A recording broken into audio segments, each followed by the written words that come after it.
Are you going through hard and difficult times that you just can't explain or can't find a reason to find good in them?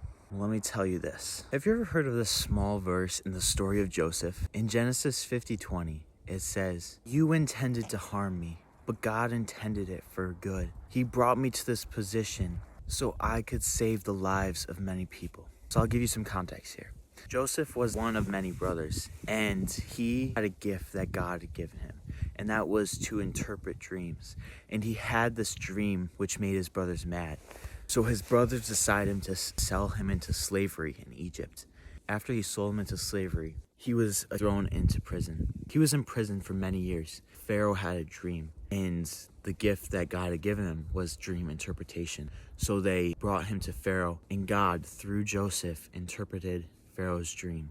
The dream that was interpreted was that there was going to be 7 years of famine. So they made Joseph the highest rank in power except for Pharaoh. Once the famine came, people from all around would come and buy food. And one day his brothers came and bought food from him.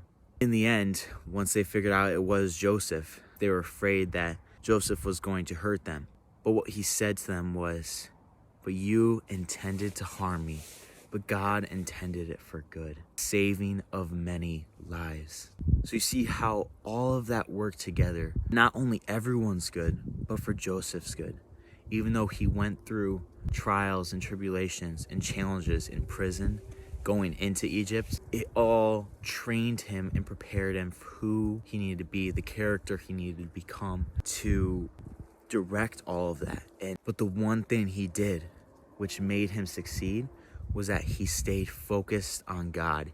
He didn't take his eyes off him, and he trusted in his plan, and knowing that God was preparing him for this exact moment.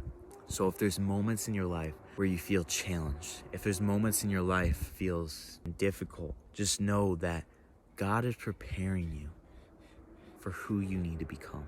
So trust him, obey him, and don't give up in the hard times. Keep going.